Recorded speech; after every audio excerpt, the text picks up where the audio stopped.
What is up, you guys? Kevin here with Javelin Guitars, and I'd like to welcome you back to my YouTube channel. Thanks for tuning in. What we're gonna do today is refret a true vintage late 70s, early 80s Fender Stratocaster Fender Stratocaster neck. Yeah, so stick around for that.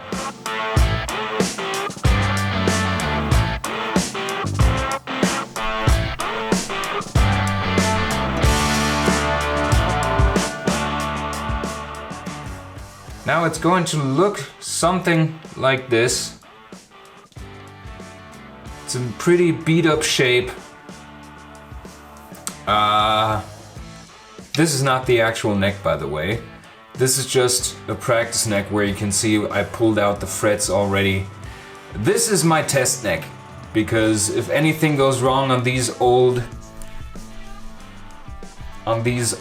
guitar necks, there's nothing really that you can do to save them and keep all the original components. So, practice neck, always handy to have that around. Let's go check out the refretting process of a late 70s, early 80s Fender Stratocaster neck.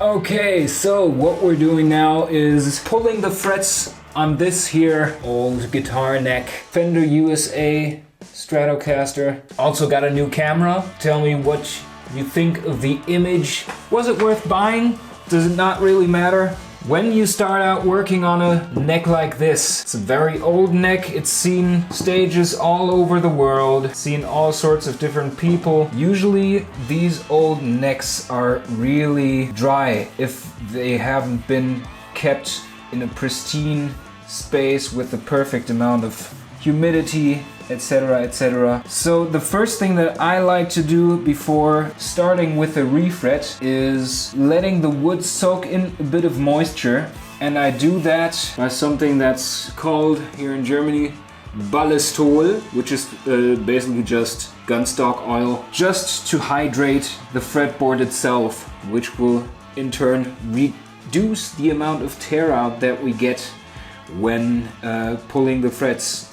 Something else that we're gonna need are a special couple of pliers. They're grounded flat here at the top, so you can really get down and beneath the fret tangs. And in this case, I happen to know who did the refret on this, and he used hide glue to put the frets in place. So what we'll need to do is heat up the fret wire, which will in turn dissipate the glue to an extent. It will also assist the wood in not wanting to tear out as much, if that makes sense. So we're gonna use our soldering iron. It's nice and hot. It's been laying around here for 15 minutes maybe. And what we want to do is slowly heat up the fret so the heat doesn't dissipate right away when we take the iron off. It's supposed to hold the heat, and once we get that, we can start using the pliers to pull out the frets.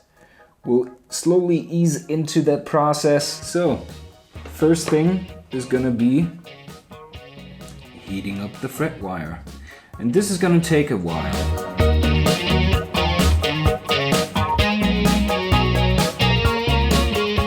Checking with my finger in between if the fret stays warm, if it can keep the heat by itself. And like I said, this process is gonna take some time. Yeah, so the fret is now warm, and we really want to focus on where we're gonna pull out the fret. Heat it there for a couple of seconds, and then slowly and easily work our way along the fret using the pliers. Now make sure not to tug on the fret wire, because just using these pliers is gonna make sure that the fret wire itself just slowly eases out the fret. And now we just gotta repeat that 21 more times. No, 20 times, because we already have one. And that pretty much is the process of pulling frets. So I'll keep going and I'll see you again once we're finished. Yeah.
Okay, so now that we have the frets pulled out, this is what it looks like. Yeah, and it's pretty obvious that there's gonna be something that we need to do about the fret slots, because this thing has been refretted a couple of times. And let's see if I can show this to you. This is what the fret slots look like, and they're not in the best shape. So what we're gonna have to do is take some of this sawdust that I've collected. It's from a piece of, do I have some right here? This is roasted basswood. It's not an exact color match, but it's good enough for all the intended purposes, since all that we wanted to do is keep the frets tightly in place, because if I just put them in as is, chances are that they're not gonna hold up too well. So we'll just mix up the sawdust that I have right here, which is very fine dust. We'll mix that up with some of this fish glue. I think it's called isinglass? Isinglass?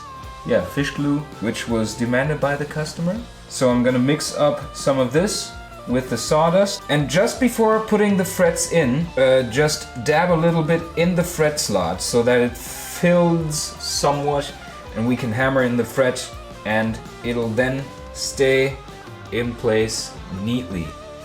What I've also been provided with is this pack of Fender original frets. I think they're for a vintage guitar, it's all that says, so it's probably gonna be medium frets. So let's get going on that. Whew.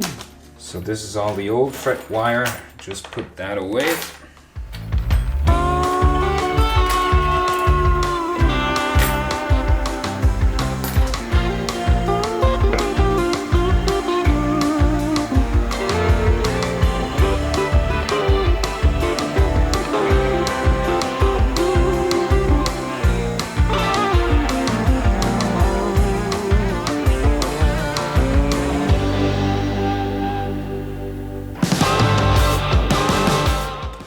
So you're not gonna need an awful lot of the sawdust, just enough to thicken up the glue a little bit, and then we can start working on this. So the frets are pre-radiused.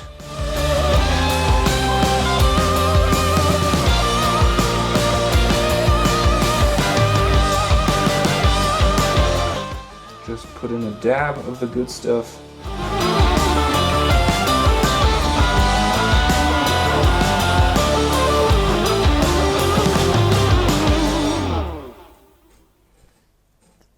I gotta sneeze.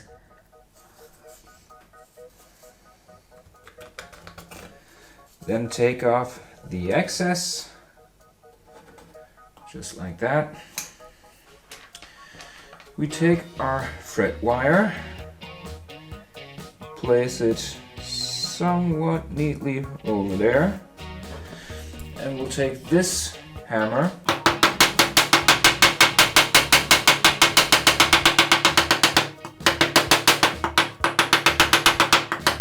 just have at it, just like that.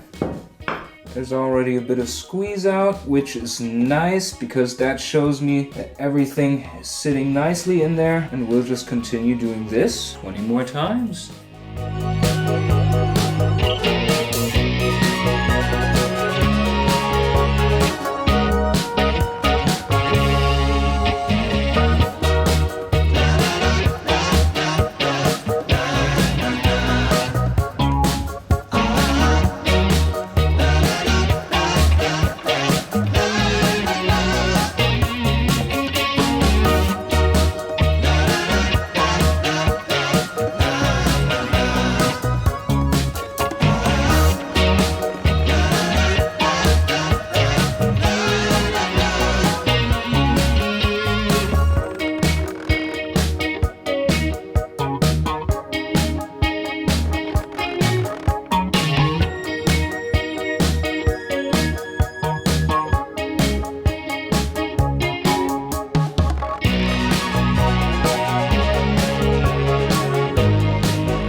And there we have it. A new, nicely fretted guitar neck. All the frets are seated nicely right here.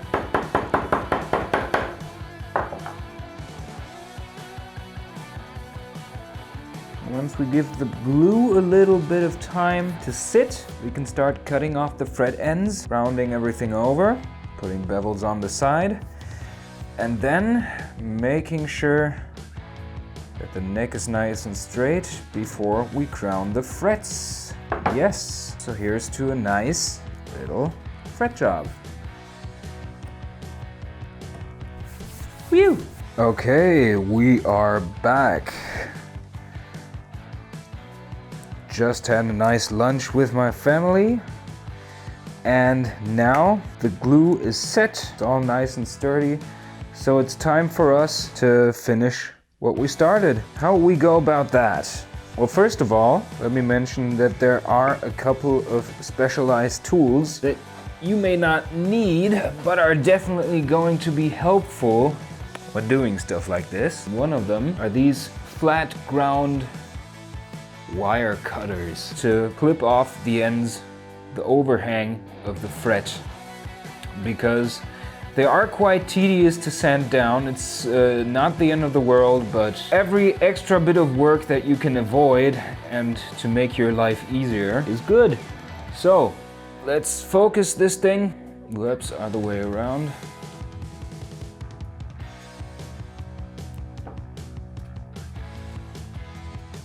So now it's just time to take these and just snap off the end of the frets.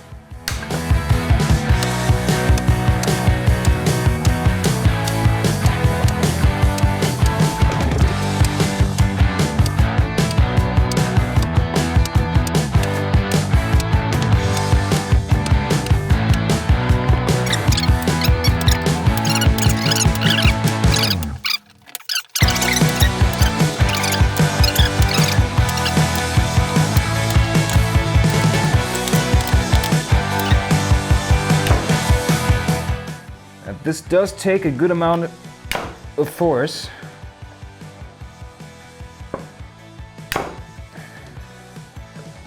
Which is why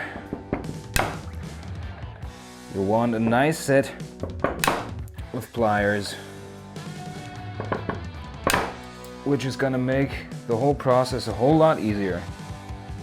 Now these are fairly short, which is why the whole process is kind of tedious and exhausting, to be quite frank. So if you can, get something that's a bit longer than this here. So up until now, all the frets are nicely cut off to the side. And what we gotta do now is file down the edges. So let's clear up the work area and we can get that done.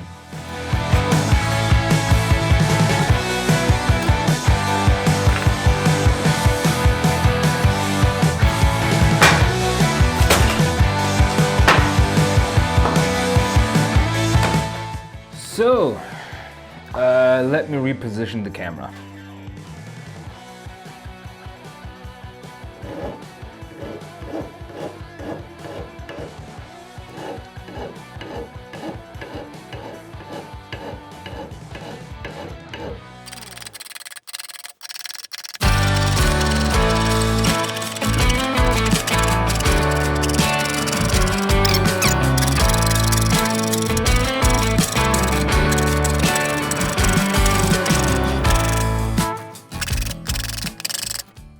So this here, nothing more than a aluminum pipe. I think that's what they're called, a profile, four-sided profile, a rectangular profile, I don't know.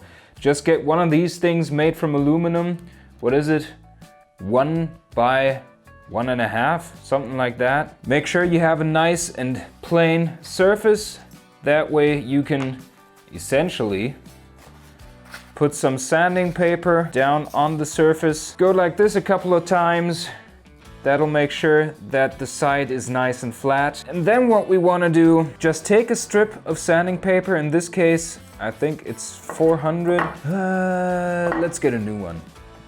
240 is more than enough. We want a strip that's conveniently just as wide as your piping material. So just like that.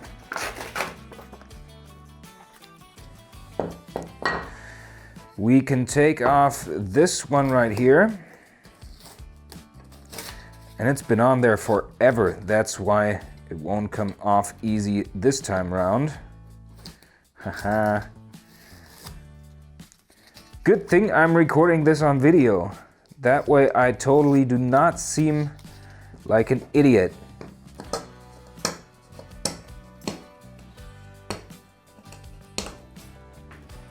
And it's always a great idea to use your chisels to scrape off old glue off of steel parts. Yeah. But there we go. Nice and clean, sorta, almost, maybe not. Good enough.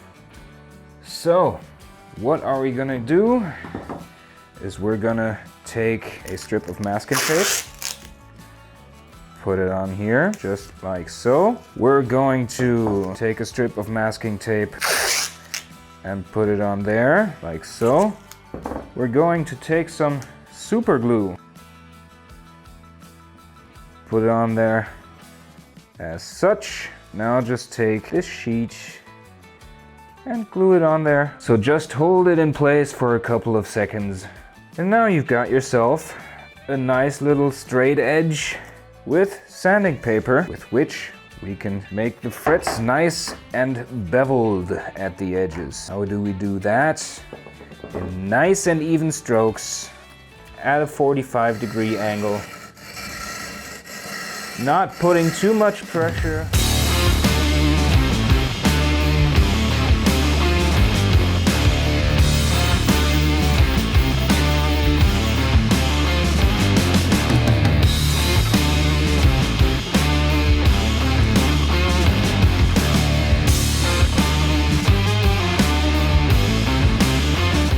Now this is the part that gets a bit tricky because you need to sand down the edges to where they meet the wood.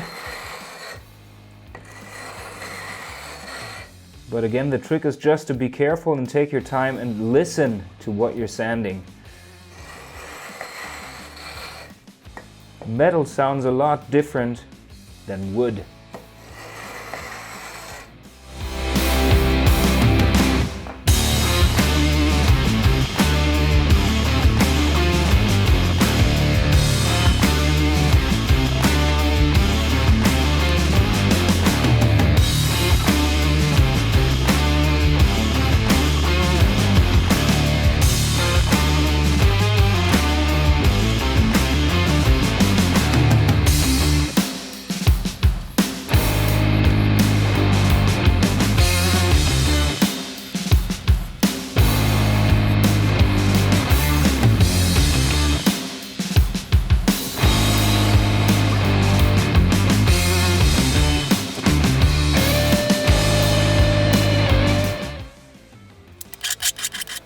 Now what you'll see me do here is dress the fret ends.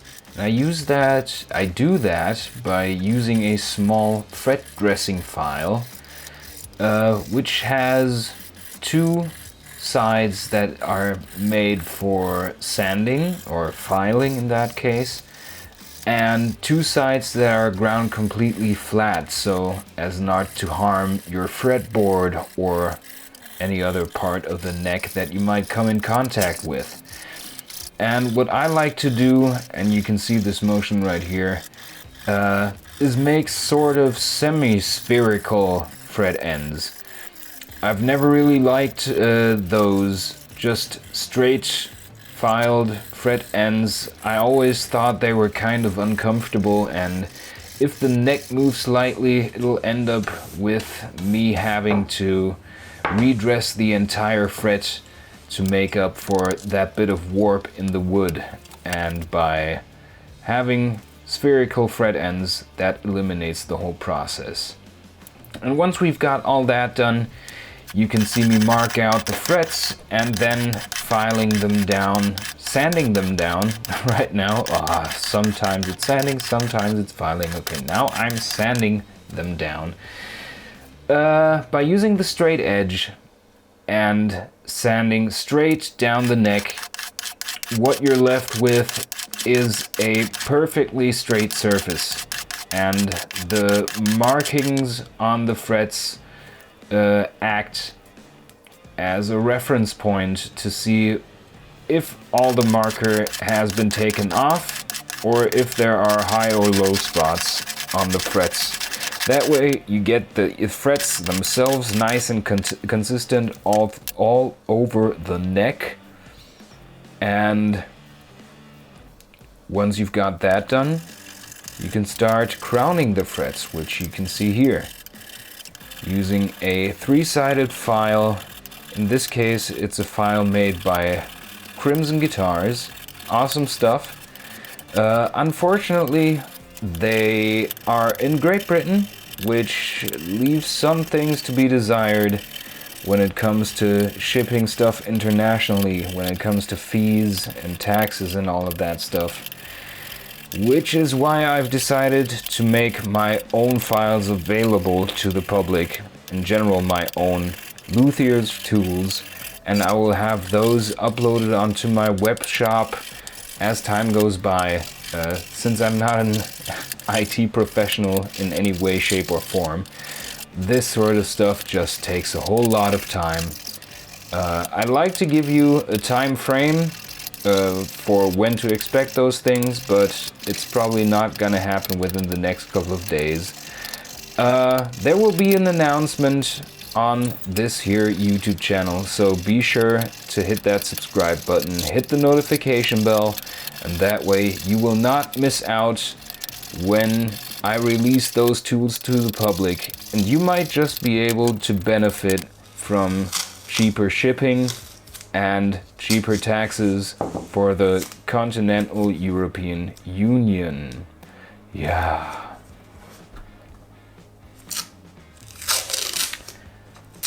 Now the last thing that needs to be done before we can call this neck finished is start to polish and buff out the frets.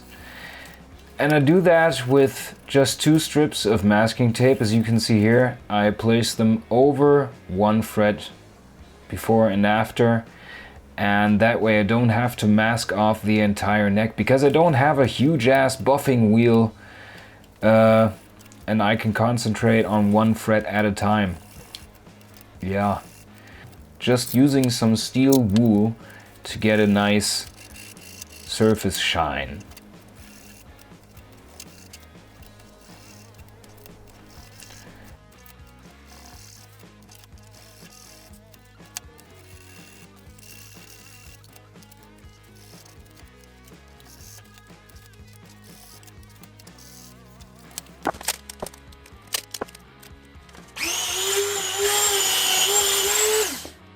And once we've gotten down to the last fret, what we do, or what I like to do, is just use a Dremel tool with a polishing wheel attached to the front, using some buffing compounds and buffing the fret. It's as easy as that.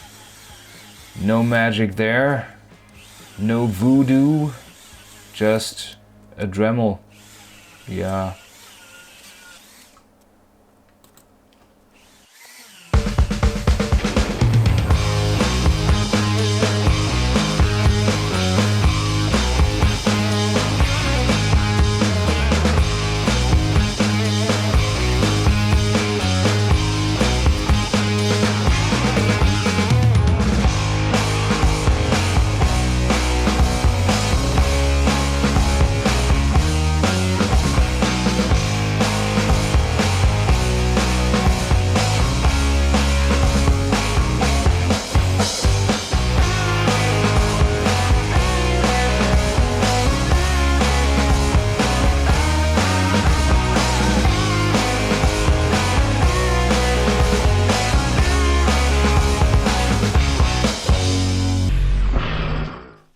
And just then is when I realized that the camera stopped recording.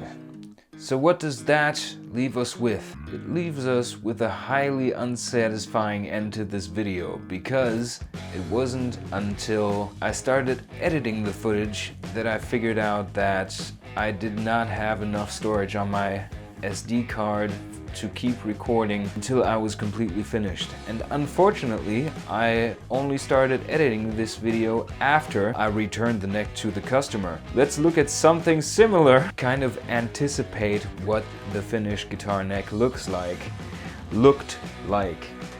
And that would be this right here. It has the scalloped frets. I've done that a couple of years back, probably like 5 years or something. But let's see if we can take a look at the frets. They seem to be in focus over here. I'm recording in 4K, so let's see if I can zoom in a little bit. But yeah, this is the guitar. Somewhat reminiscent neck of the one that I had. Yeah, highly dissatisfying, but we got it done. The customer was happy, and in the end, that's all that matters. What did you miss? Nothing really. So that concludes my highly professional tutorial / demonstration how to refret a late 70s, early 80s original vintage Fender USA Stratocaster neck that's been scalloped by someone and is not in overall great shape, but we managed to get it done.